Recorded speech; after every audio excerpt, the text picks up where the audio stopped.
Hi guys, welcome to the show. I'm Lisa Akbari, your hair doctor. And listen, I'm doing another tape because I forgot some of the questions. You guys have to forgive me. I'm so sorry. I forgot at least 5 questions. So I'm going to do a quick little show on these 5 questions. And the folks who questions I forgot, just forgive me. Okay, first I want to kind of talk about my hair because I did something really interesting with it. I decided to just see how far up I could take my little scrunchie. So I went way up and I'm just going to pull it all the way up into a little cone almost. Not cone, but you know, just a very high curly fro. Let's see. It's interesting. I absolutely love this look. If I can get it over here and there we are. Absolutely love this look. And with different earrings, I probably could just really make this fancy. These are called my Deborahs. As a matter of fact, my sister left these for me. So, but anyway, we'll talk about some personal stuff later. But I just love my hair, and I wanted to kind of show you guys my new little high afro puff. But let's get to the questions. Question number 1. Do you have an alternative to change conditioners? Oh, excuse me. Do you have to change your conditioners and shampoos because because the hair gets used to it, meaning they are no longer effective? Well, let me just say this. No, you don't have to change your shampoos and conditioners because your hair grows accustomed to it or won't process or won't go through the same process, or the hair, it won't be as effective as it normally is. It depends on what you're using. The reason why you hear that so much is because many people are using conditioners that leave cosmetic pollutants on the hair, and like conditioners like moisturizing shampoos. So over a period of time you get such a negative buildup that your hair becomes really filmy, so you have to change it. So that means you would need to clarify and then go back to it. Well, you should never use those types of shampoos, and you won't have to worry about it. So and also the other thing is with conditioners, your conditioners is late in the evening, guys, so I'm sorry about this. With conditioners, proteins, if you stay with a protein only, then you're going to find their hair is going to become very dry and you're going to feel like it needs something else. And so if you stay with a moisturizer only, it'll become very flyaway and frizzy, and you'll feel like you need something else to support that. That's why I always speak of balancing the protein and moisture levels. So stay away from shampoos that are hydrating because they tend to leave cosmetic buildups, and you want to, they tend to not work. So the scalp doesn't seem clean and the hair doesn't seem clean, and it seems all filmy. But if you, and the moisturizers only will cause that flyaway and frizzy, and again, the protein will cause the problem. I've got everything on. I got my door open. I'm being so incredibly brave. So hopefully no one will come to my door, and the walkie-talkie in the building was on as well. But I did turn my phone off. Next question. My scalp is really dry. I shampoo my hair and scalp regularly. It's squeaky clean, and within 2 hours, the itchy, dry scalp returns. The back of the scalp near the nape is really sore. I eventually put some peroxide, on my scalp, hoping to relieve the itch. Any suggestion? And thanks. Well, listen, I do have suggestions. So let me tell you why your scalp will itch. It's either going to be something externally or internally. And let me tell you what I mean by that. When you have an external problem, and that means right in the mouth of the follicle or something on the surface of the scalp, then it irritates the skin and you will have an itch. If you shampoo and you know you've got everything what you think externally off, then you need to make sure that you get an analysis so that a trichologist can use a handheld microscope to view the scalp, and then she can tell you whether or not there's some type of dense wax on the scalp, something that has solidified into a dense wax on your scalp. It could be cosmetics, environmentals, or just dead skin cells. Now, how do you do this at home and maybe help? You can get a clarifier, put it in an applicator bottle, Then instead of just shampooing and you got squeaky clean hair, you may not have squeaky clean scalp. So you get the clarifier, put it in an applicator bottle on dry hair. Then you part from ear to ear, front to back, go all the way, and then in the nape area, go under the hair massaging. Then you put the cotton around the hairline, a plastic cap, preheat the dryer, sit in the dryer for about 15 minutes. Watch it sweat. Once you sweat, don't drink water while you're under because you want to sweat. So once you sweat, then go in and clarify. Get in the shower. Make sure we're not using the tub, head on the tub or in the sink. Make sure we're in the shower.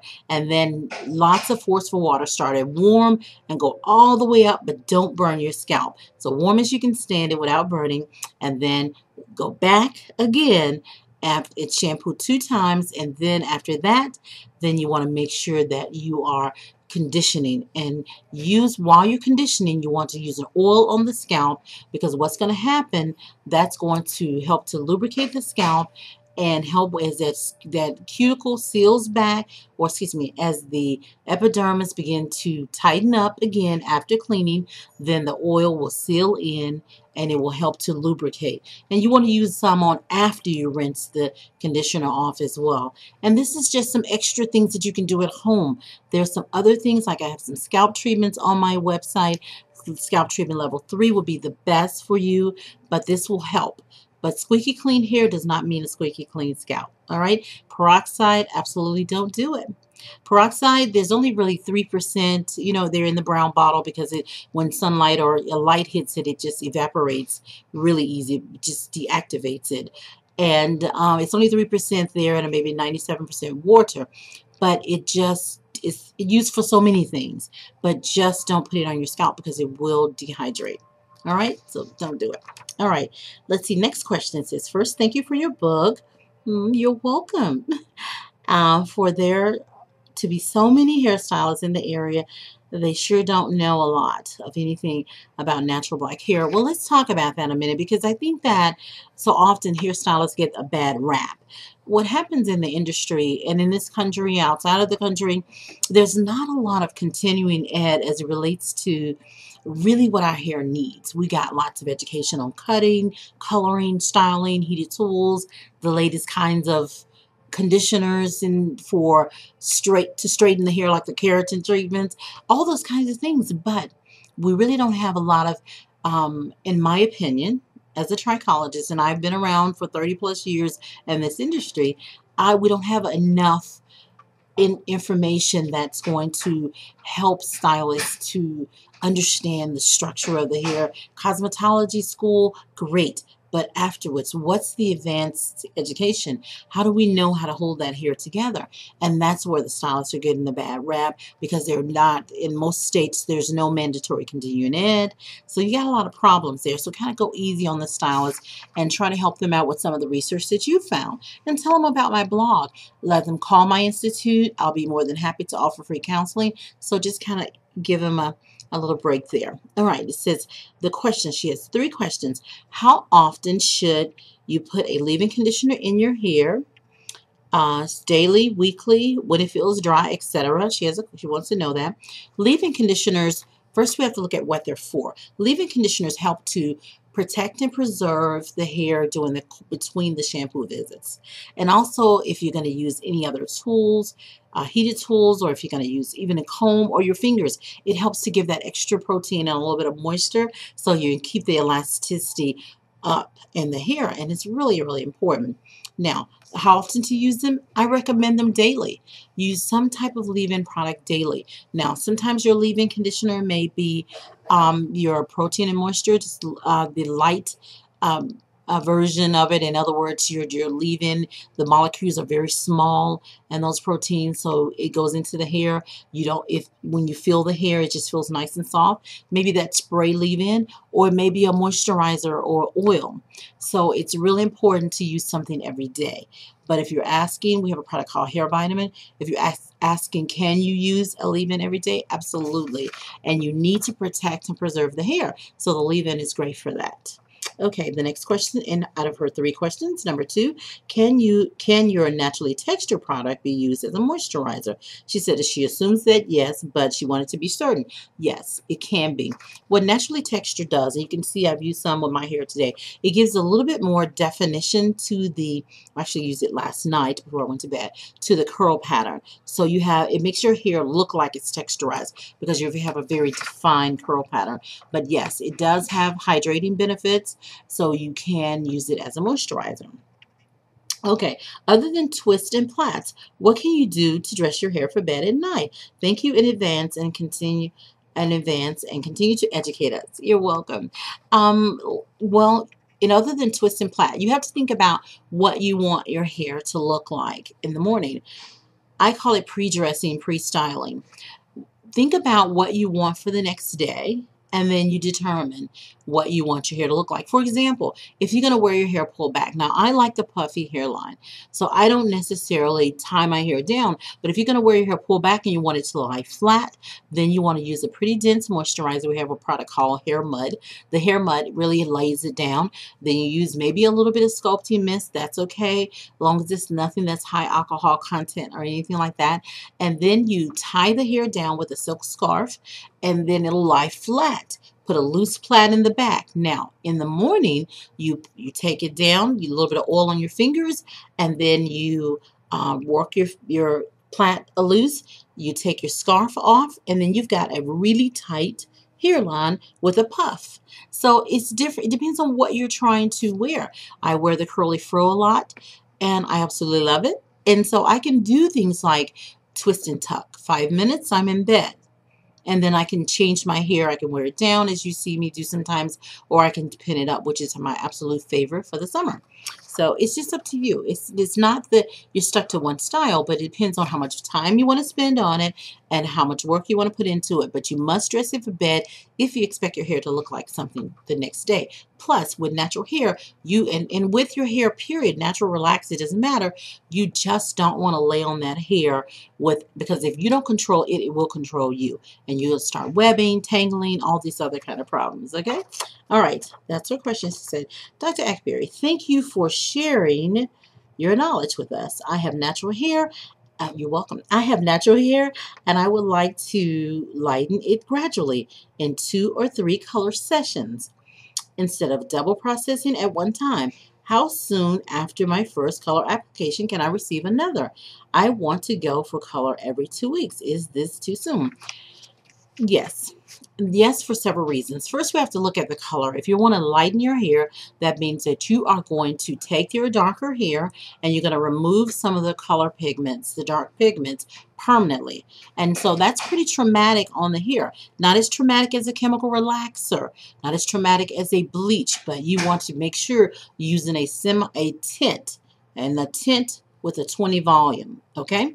And you want to just take it, and what you want to remember is when you remove those color pigments, you're going into the cortex. Anytime you go into the cortical fibers, which is the area where your structural changes are, your color pigments are held, you're going to start to lower your moisture levels because you really just invaded that strand. And so you want to be careful to allow that time for mending.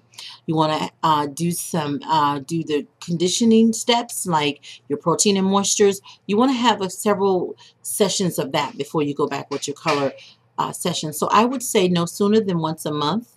Make sure there's no other chemicals involved. Stay with a 20 volume and a tint, and make sure you go to a colorist. Don't try to do that yourself because this is going to be, it may cost a little bit, but it will cause a problem if you're not careful. Now, I really want to know why you're going to do it in several sessions instead of one process. I don't think it'd be any more traumatic on the hair, but I do believe that if you try to do the process, follow the process several times really close together, that would be more traumatic than taking the process to where you want it to be. And if by chance you decide you have to use a bleach, you really need to be careful to pre-treat the hair. And this is your colorist. They're going to know that. The colorist will know that.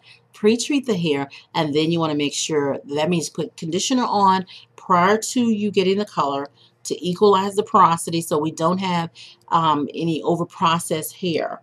in other words, your moisture levels bottom out. And then you want to make sure you deep condition after using plus conditioning techniques. So it's just really important. But find a colorist. I'll be more than happy to counsel that colorist if you like. Just email me and let me know. But be careful, okay? And no other chemicals if you're going to color. Don't go back and relax it after that because you may end up with some hair loss. Very traumatic on the hair. All right. Next question. She says, is a regular rinse out conditioner needed after a deep conditioner? I use, and I'm just not understanding this question completely, but I'm going to try to answer it. I think I've got a similar one before. Is a regular rinse out conditioner needed after a deep conditioner? I think she may mean an instant conditioner. I think that's what she's saying. I now understand the importance of and the function of deep conditioner, DC. I am not sure if a rinse out is needed after the DC. No. You definitely want to rinse out your deep conditioner, but a rinse out is not needed after the DC. Okay, and the DC deep conditioner must be protein and moisture. You do not want to use protein only. All right, okay. Now, the next question is, I do not have much breakage at all during detangling and styling, but I do tend to notice shorter strands of hair all around my head, around the perimeter. I'm assuming that's what she means. Is this new growth or breakage? That is a very good question. Let me tell you, with women with natural hair, many times we see those little shorter hairs around the hairline. What you want to remember is you have the perimeter of the hairline, and then you have the body of the hairline, which is right in here. Now, if you begin to see hairs, and you want to pay attention to this every month, if you're beginning to see hairs at about a 2-inch or a 3-inch mark, then you may be running into some breakage, because many women with natural hair tend to do a lot of twisting and a lot of pulling, so you end up with some traction breakage, and so you want to be careful, or even friction, because sometimes it's rubbing and pulling as well, so you want to be careful. So that's, in many cases, that's probably breakage, and especially it's around the entire perimeter. Take a look at your twist styles, those braids. A lot of those protective styles put a lot of pressure on the hairline. Depending on what they are, just pay attention. Make sure that whenever you do any kind of hairstyle on the hairline, make sure you pull the hair, and I'm just going to take a section of my hair out just to kind of show you. Okay, let's take this section out.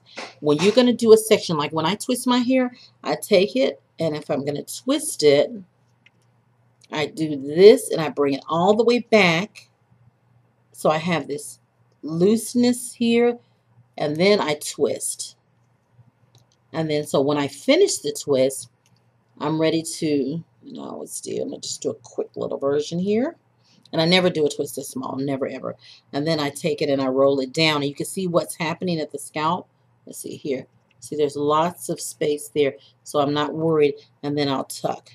So if you're doing, regardless, if you're doing any kind of braid or twist, you need to be careful. Now, if you say, well, I like that, but I want to lay it down flat, then that's when you smear on your dense moisturizer, or like I said, we have a hair mud, and you smear that on and then smooth it flat with your hand and then tie it down overnight, and then that hairline will lie down. But you never twist the hairline down, because when you do that, you notice with braids and let's undo that correctly, Lisa.